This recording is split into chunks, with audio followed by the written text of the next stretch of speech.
Welcome back to another episode of Frenchie's Forge. In this episode, we're going to be continuing along with the Viking Seax build. In the last episode, we spent quite a bit of time getting this far in the build. We pretty much just worked on the blade, forging it out, annealing it, grinding, profiling, polishing, hand sanding, putting the hamon on it. And it was quite a bit of work to get it this far, but I'm glad that I put in the work because this was the majority of the work in this build. Judging by the thumbnail, I'm sure you're curious as to what handle material I chose. Like I said in the last episode, it's either going to be epic or it's going to be an epic turd. I'm really hoping that it's not going to be an epic turd. I have to do the handle just right for it to look the way I want it to look. If I mess it up, it's not gonna be what I had envisioned. So that's why it's a little risky for me. And I've actually wanted to use it on several knives, but just haven't pulled the trigger yet. And I figure, why not? Let's do it on this build. And in fact, putting it up to this blade, it just looks like it belongs, at least to me. Without giving away the actual handle just yet, let's talk about a couple of things. Number one, I spent some time off camera getting the guard ready. This is a piece of bloodwood, and I think that this is really going to set the tone for the overall appearance. I wanted to stick with natural materials. Not necessarily trying to be historically accurate, but wood, bone, antler, that sort of thing. I want to try to stay true to that. So I've used this piece of bloodwood as the guard. This wasn't a big deal, just drilled out some holes and filed it out until we got a good snug fit up against the back of the ricasso there. And then we're going to be moving on to the handle. The handle has some issues already. We haven't even started. It's already got a bunch of issues. But to solve some of the problems that I think we're going to run into, I went to the store and I got this. I'm sure you're wondering what this is. Well, this is Gorilla Putty, and it's for tacking up like posters in your room. Anyway, it's a material that I think I can attach to the handle and have it temporarily, permanently there, and then be able to remove this after we pour some epoxy. And then hopefully this will help direct where the epoxy goes and where it stays, that sort of thing. If I don't do it just right, we will still have a handle, but it's not going to be exactly what I want. So let's go ahead and jump into the next clip. And without giving away just yet what the handle material is, let's show a few of the steps that I'm going to do to prepare the handle.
Okay, so now that we have the handle completely prepared and I've got tape on the outside just to help hold the epoxy in it, we are ready to mix up our epoxy and drop it down into the handle here, and this thing has to fit in just so. And once it's dry, we'll take it off and we'll see what we got. My plan of attack for this is to mix up some epoxy, and I've got a couple of different colors of mica powder. I've got a brown red, and then we're also going to mix up another batch of epoxy next to it in black. And my goal for this is to pour them both in at the same time, but have, hopefully you'll see some of this and see some of this kind of in a mixed up random fashion. So hopefully the idea works. I have not tried it before. This is a new handle material, new ideas of doing things, so we're going to give it a go, cross our fingers, and hope that it comes out the way I envisioned.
So it's the next day. We've let the epoxy sit overnight, and I began to pull the blue tape off of the handle to see how it turned out, and we've run into what I hoped wouldn't happen. This is ruined. You understand? Just ruined. We have a jumbled up mess of tape, putty, and epoxy. Yeah, so definitely not the cool look that I thought it might be. You know, based off of what the goal was to utilize this as the handle material. This is cactus wood, and it's really unique and different. And I thought, you know what, this would look really cool, something like this, and then try to mix in some epoxy with the right colors to match our bloodwood. Thinking that putting the little bit of putty in here in each one of these holes would keep the epoxy from spilling out, and then taping it all up just to secure the putty, that it would set and I'd be able to rip the tape and the putty off and it would be looking cool. That is not the case. But that is okay, because I also, in the back of my mind, as much as I wanted it to be easy and work out, I knew that there was a good chance it wouldn't. I kind of thought that this was a real possibility, that it would all just be a sticky mess. So now the plan is I'm going to continue to remove the tape and the putty the best that I can, and what we're going to do is bring it over to the grinder, and we're going to thin this thing out. It is still really beefy, but we're going to thin it out, and that should get rid of all the goop on the top layer, and then we should be back to being able to work with the material.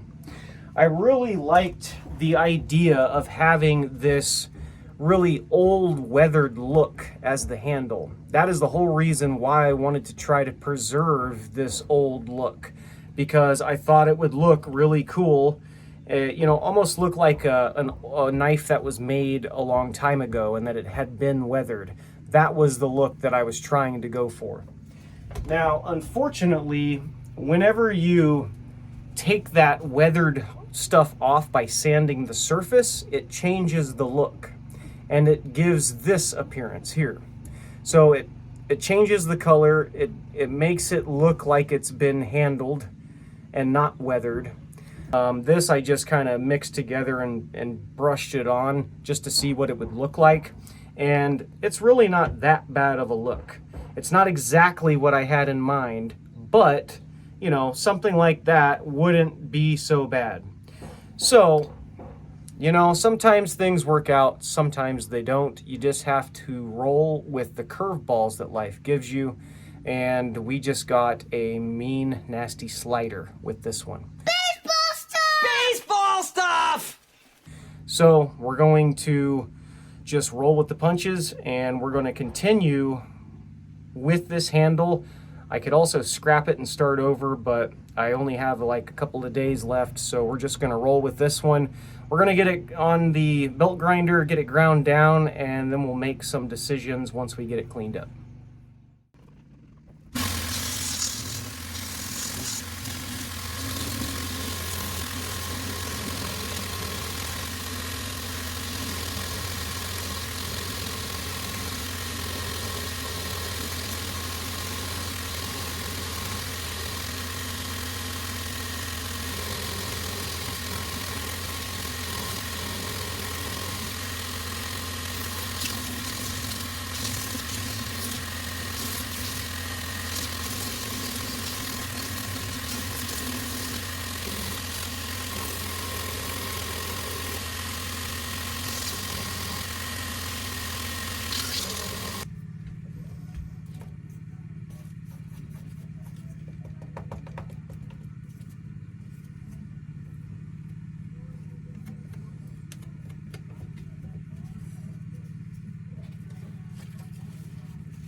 Okay, so we are pretty much good and covered with the epoxy again, and we'll give this a little bit of time to dry and finish curing. And while we're waiting for that to happen, I have one of my maker's marks cut out and ready to be put onto the blade. So we'll probably go ahead and do that while we're waiting for this to dry. I also wanted to say thanks to Dennis Tyrell and the whole knife making challenge in general. It's a super cool idea, and it gets the viewers, the people who watch the bigger channels, involved, and just makes it feel like a community, which is really cool. And most of the people that I have reached out to via YouTube are super kind and cool and quick to get back to me with comments or questions about some of the steps that they did. Especially for somebody like me who's relatively new at knife making. I've been doing it for less than a year. I still have questions, and there's still steps that I don't know and haven't quite figured out the best technique. And some of those guys that I have been in touch with have been super cool about answering some of my questions. So just wanted to say that. Thank you. Let's go ahead and put on this maker's mark, and then we'll turn our attention back to this goopy handle that's not going well, but we're not giving up. We're gonna keep going until this thing looks cool. Yeah. Okay, so here we are the next day after letting the top coat of epoxy sit on this thing. It is pretty much cured, and we're now ready to continue working on getting rid of all the extra goop in the runoff. My plan with this is still to sand all that off, try to bring it back down to the natural wood look, and then hopefully see some of this cool color here popping out of the holes of the cactus wood. So let's go ahead. We're going to hit it on the grinder, probably start off with a 120 grit belt and work up through the belts and get this thing sanded down. Let's do it.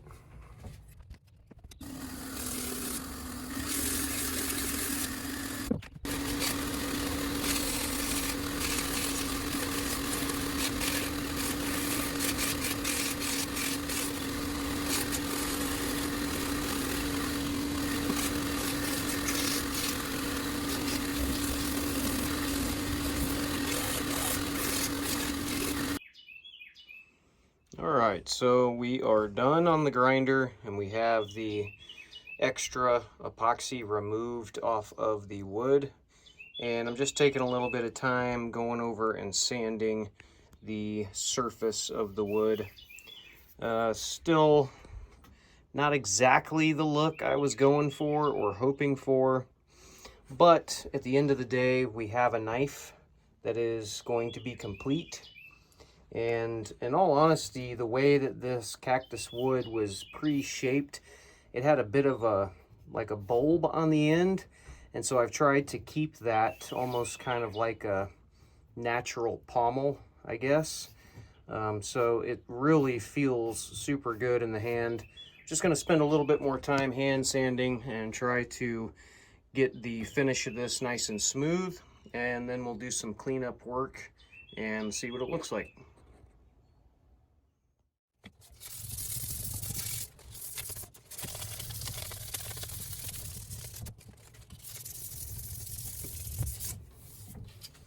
All right, now that we've finished up hand sanding here, I'm going to take a little brush and knock out the rest of the dust out of the little bit of the voids here that are left.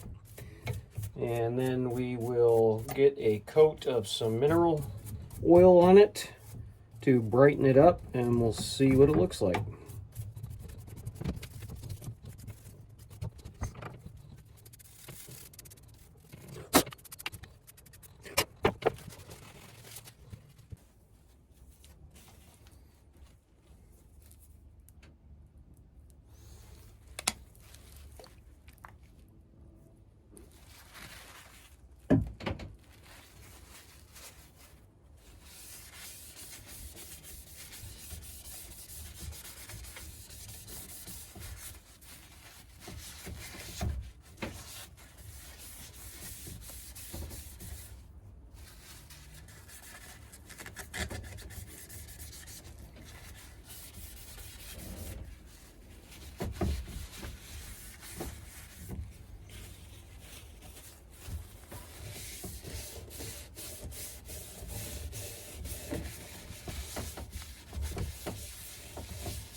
Okay, so now that we got the handle sanded and we got the mineral oil on it to kind of shine it up some, you know, overall, I think it turned out decent. I'm actually somewhat happy with it.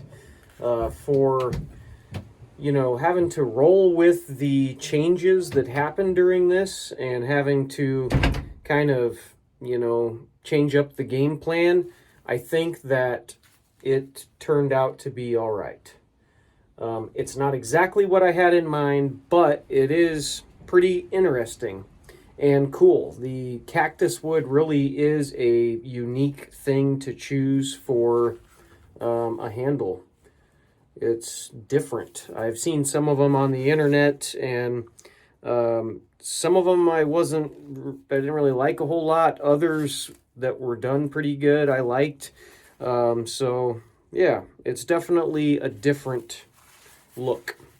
So overall, it's honestly a pretty cool Viking Seax. I think that this thing will make a super good chopper, and I am certainly proud to turn this in. Is it my absolute coolest knife I've made? Probably not, but we tried some new things on this build, and I don't regret any of the things that happened. I think that things happen for a reason, and I now know some things that I didn't before I started this build. So that is my takeaway, and I'm okay with it. The only thing left to do with this is to put an edge onto the blade and test it out. So let's go ahead and run this along the belt grinder. We'll get an edge on it, and we will chop some stuff.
Well, there you go.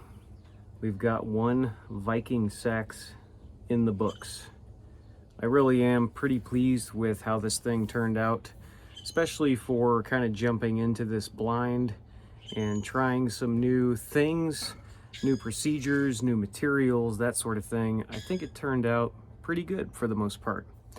The blade itself is super cool, all on its own. The handle, unique to say the least, and the performance of this thing is outstanding.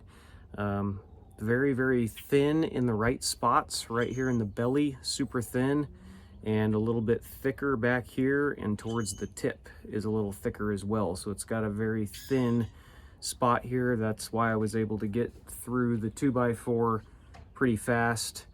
Very lightweight and easy to swing.